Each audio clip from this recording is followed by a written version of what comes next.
Assalamualaikum warahmatullahi wabarakatuh. Halo anak-anak Bapak, siswa-siswi kelas 4. Kita bertemu lagi pada pembelajaran TIK. Sebelum kita memulai pembelajaran hari ini, kita awali dengan mengucapkan Bismillahirrahmanirrahim. Baiklah anak-anak Bapak kelas 4. Pada pertemuan kali ini kita akan belajar tentang etika berkomunikasi digital. Nah, silahkan Ananda buka bukunya halaman 45. Nah, sekarang kita masuk kepada pembelajaran kita hari ini, yaitu etika berkomunikasi digital. Nah, komunikasi digital dilakukan melalui jaringan internet. Jadi, kalau kita melakukan komunikasi dengan memanfaatkan jaringan internet, itu disebut dengan komunikasi digital. Nah, komunikasi digital dapat dilakukan melalui ini yang pertama, aplikasi pesan. Nah, aplikasi pesan yang biasa ada di handphone atau di smartphone, nah itu bisa kita gunakan untuk komunikasi digital. Kemudian surat elektronik. Nah, surat elektronik ini adalah surat elektronik yang sudah kita bahas pada pembelajaran sebelumnya, yaitu menggunakan email. Nah, selanjutnya media sosial. Nah, media sosial ini ada bermacam-macam bentuknya. Salah satunya misalnya Facebook, kemudian Instagram. Nah, itu merupakan bentuk komunikasi digital juga. Nah, selanjutnya adalah forum internet. Nah, kalau ada misalnya forum-forum di internet, nah itu juga bisa menjadi sarana tempat melakukan komunikasi digital. Nah, selanjutnya aplikasi panggilan video. Nah, misalnya kalau kita melaksanakan Zoom, nah itu sudah merupakan komunikasi digital. Nah, seperti halnya berkomunikasi sehari-hari, kita juga perlu memperhatikan etika saat berkomunikasi digital.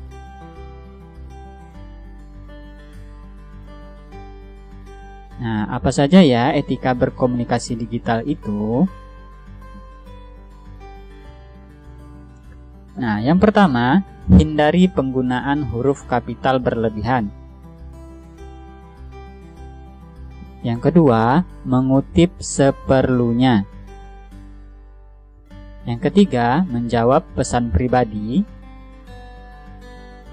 Yang keempat, berhati-hati terhadap hoax.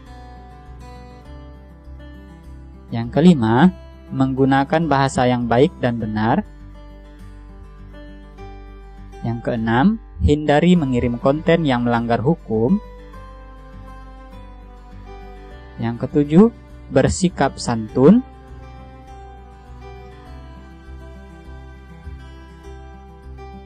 Yang kedelapan, berbagi konten yang bermanfaat. Dan yang terakhir, menghargai kehidupan pribadi.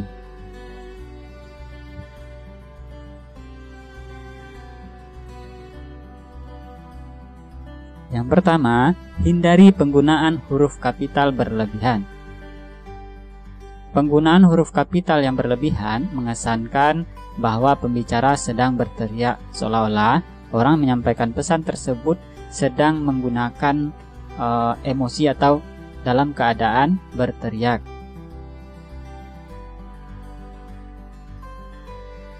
Nah, perhatikan contoh di samping. Nah, kita akan coba lihat contohnya. Yang pertama, nah, kita mengirim pesan seperti ini. Kita harus selalu menghemat energi. Nah, ini terlihat seolah-olah ini terlihat berteriak karena menggunakan huruf besar semuanya. Kemudian yang kedua, nah ini contohnya dengan menggunakan huruf kecil. Nah, hanya menggunakan huruf kapital di awal saja. Jadi ini terlihat lebih sopan atau tidak terlihat berteriak.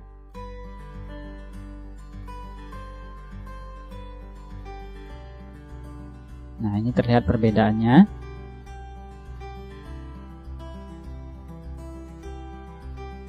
Nah, selanjutnya adalah mengutip seperlunya ketika menanggapi post. Nah, mengutip perlu dilakukan ketika kita ingin membalas email atau menanggapi post di forum atau chat room. Nah, post itu apa? Post itu kiriman. Nah, mungkin Ananda kan sering mendengar kata postingan. Nah, itu adalah kiriman baik berupa foto ataupun berupa teks. Nah, ketika membuat tanggapan, kita hanya perlu mengutip seperlunya. Jadi kita perlu mengutip seperlunya saja ketika menanggapi suatu post atau email. Nah, berikut contohnya. Nah, ini adalah contoh pesannya. Halo Wulan, aku ingin menanyakan tentang jadwal les komputer untuk bulan Agustus. Apakah ada perubahan? Terima kasih banyak.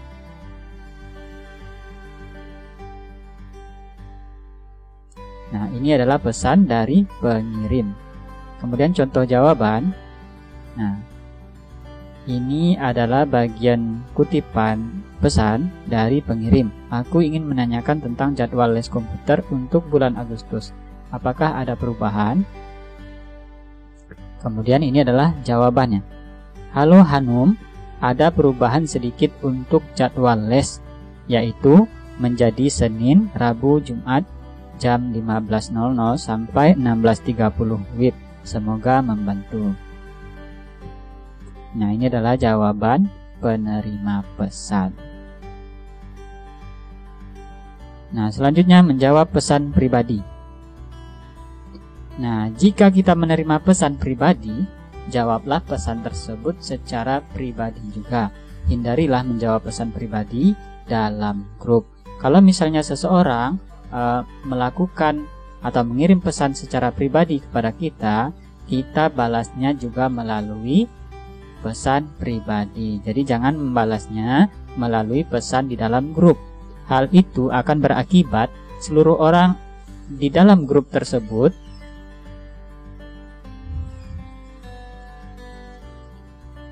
dapat mengakses dan dapat membaca pesan yang kita kirimkan. Nah, hal itu karena pesan yang dikirim tersebut hanya ditujukan kepada satu orang atau kepada kita saja. Jadi itu sifatnya rahasia agar tidak diketahui oleh orang lain. Nah, berikut adalah ilustrasi atau contoh pesan pribadi yang dilakukan dari satu orang ke satu orang lainnya. Nah, pesan pribadi harus dijawab secara pribadi karena bersifat rahasia. Jadi jangan menjawab pesan pribadi melalui forum atau melalui grup. Nah, selanjutnya adalah berhati-hati terhadap hoax. Nah, hoax adalah berita bohong. Nah, mungkin Ananda sudah mulai sering mendengar kata-kata hoax ini.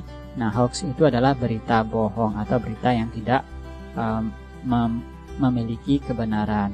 Nah, hoax ini disebarkan oleh orang-orang yang tidak bertanggung jawab, yang ditujukan untuk menipu.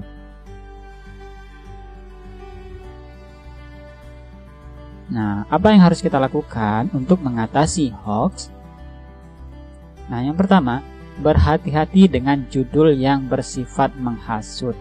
Nah, kalau misalnya kita sedang membaca sebuah artikel, kita harus memperhatikan judul dari artikel tersebut. Kalau sifatnya itu menghasut, nah kita hindari saja.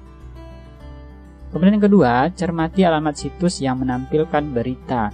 Kita harus melihat situs dari artikel tersebut. Apakah situsnya memang berasal dari situs-situs terpercaya, seperti misalnya media berita yang sudah dipercaya di tingkat nasional misalnya, atau media-media yang sudah terkenal.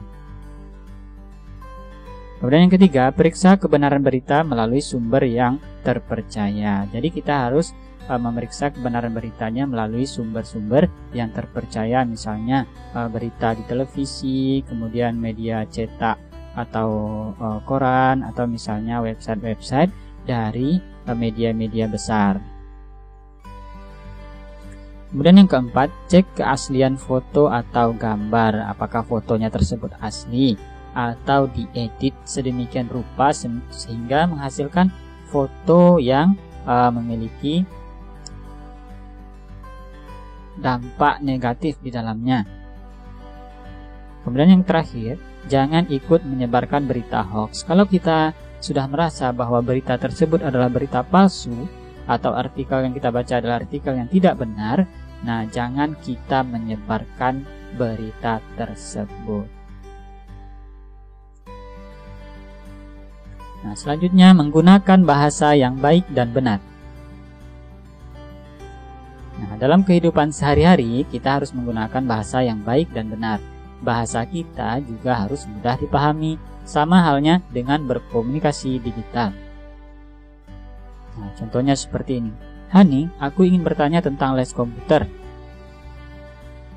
Nah, kita perlu menggunakan bahasa yang baik dan benar.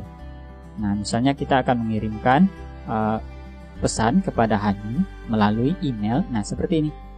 Assalamualaikum Hani. Nah, kita harus menggunakan kata salam. Aku ingin bertanya tentang les komputer besok.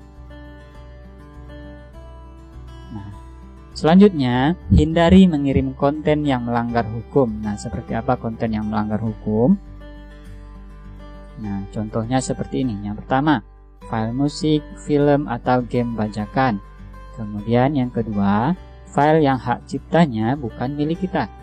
Kemudian yang ketiga, konten yang melanggar nilai-nilai sosial, misalnya konten-konten yang negatif, nah yang tidak baik itu tidak boleh.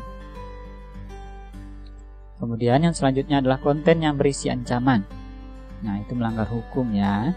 Nah, selanjutnya konten berisi pencemaran nama baik atau misalnya kita memfitnah seseorang, itu juga melanggar hukum. Kemudian yang keenam, konten yang dapat menyebabkan permusuhan, yaitu misalnya konten yang berisi mencemooh kelompok tertentu atau mencemooh seseorang, itu juga merupakan konten yang melanggar hukum. Nah, selanjutnya bersikap santun.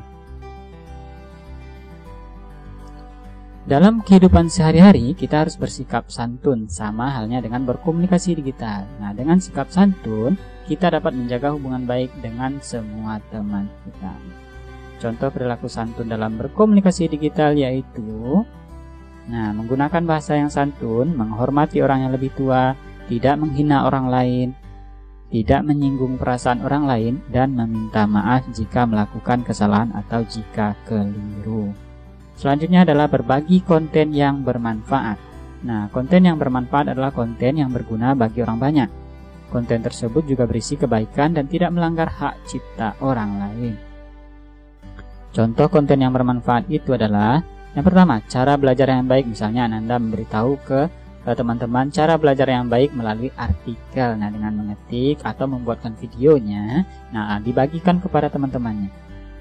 Kemudian selanjutnya tips menghadapi ujian misalnya. Kemudian tips hidup sehat. Kemudian ajakan untuk membantu sesama. Nah, contoh konten bermanfaat di sini sudah ada. Selanjutnya, menghargai kehidupan pribadi. Kehidupan pribadi orang lain adalah hak tiap-tiap orang. Kita perlu menghormati kehidupan pribadi orang lain dan tidak sembarangan membagikannya. Cara menghargai kehidupan pribadi orang lain. Nah, yang pertama, tidak sembarangan mencantumkan data pribadi. Kemudian, tidak memasang foto orang lain tanpa seizin orang tersebut. Dan selanjutnya meminta izin sebelum membagikan data atau foto orang lain. Jadi kita harus memperoleh izin terlebih dahulu untuk membagikan data atau foto orang lain. Kita perlu meminta izin sebelum memasang foto orang lain di media sosial. Baiklah anak-anak Bapak siswa-siswi kelas 4, itulah pembelajaran kita pada pertemuan kali ini, yaitu tentang etika berkomunikasi digital. Nah, selanjutnya silahkan Ananda jawab pertanyaan berikut ini, ditulis di buku tulis, kemudian difoto dan dikirimkan ke Google Classroom di bagian tugas kelas atau di bagian classwork, supaya nanti Bapak bisa memeriksanya dan tidak terlewatkan. Jangan lupa untuk menulis nama Ananda di buku tulisnya, supaya nanti Bapak tahu siapa yang membuat tugasnya. Baiklah Ananda, kita akhiri pembelajaran kita pada pertemuan kali ini dengan mengucapkan Alhamdulillahirabbil alamin. Sampai jumpa pada pertemuan berikutnya. Bapak ucapkan Assalamualaikum warahmatullahi wabarakatuh.